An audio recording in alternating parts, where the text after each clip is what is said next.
बंदर और उल्लू की कहानी। एक वृक्ष पर एक उल्लू रहता था। उल्लू को दिन में दिखाई नहीं पड़ता, इसलिए वह दिन भर अपने घोंसलों में छिपा रहता है और जब रात होती है तो वे शिकार के लिए बाहर निकलते हैं। गर्मी के दिन थे, दोपहर का समय। आकाश में सूर्य आग के गोली की तरह चमक रहा था। बड़े जोरों की गर्मी पड़ रही थी। कहीं से एक बंदर आया और वृक्ष की डाल पर बैठकर बोला, ओ बड़ी भीषण गर्मी है, आकाश में सूर्य आग के गोले की तरह चमक रहा है। बंदर की बात उल्लू के भी कानों में पड़ी। वह बोल उठा, क्या कह रहे हो? सूर्य चमक रहा है। बिल्कुल झूठ, चंद्रमा के चमकने की बात कहते तो मित्र मैं मान भी लेता। बंदर बोला, चंद्रमा तो मित्र दिन में चमकता नहीं, रात को चमकता है। इस समय दिन है, दिन में सूर्य ही चमकता है। सूर्य का प्रकाश जब तीव्र रूप से फैल जाता है तो भयानक गर्मी पड़ती है। आज सचमुच बड़ी भयानक गर्मी पड़ रही है। बंदर ने उल्लू को समझाने का बड़ा प्रयत्न किया कि आकाश में सूर्य चमक रहा है और उसके कारण भयानक गर्मी पड़ रही है, पर उल्लू अपनी बात पर अड़ा रहा।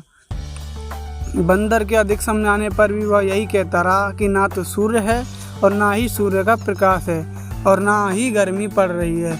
उल्लू और बंदर दोनों जब देर तक अपनी अपनी बात पर अड़े रहे तो उल्लू ने अपने दोस्तों के पास चलकर निर्णय करने का विचार किया। बंदर ने उल्लू की बात मान ली। उल्लू उसे साथ लेकर दूसरे वृक्ष पर गया। दूसरे वृक्ष पर सैकड़ों उल्लू रहते थे। उल्लू ने अपने जाति भाइयों को एकत्र करके कहा, भाइयों, इस बंदर का कहना है कि सूर्य है और वह इस समय दिन में चमक रहा है और उसके कारण बहुत भयंकर गर्मी पड़ रही है।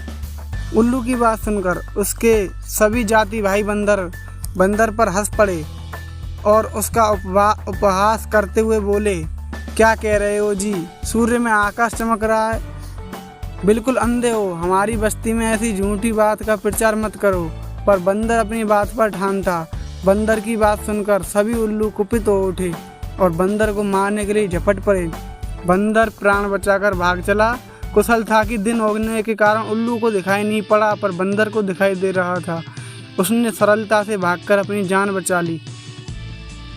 शिक्षा, जहाँ मूर्खों का बहुमत होता है वहाँ इसी प्रकार सत्य को भी असत्य सिद्ध कर दिया जाता है।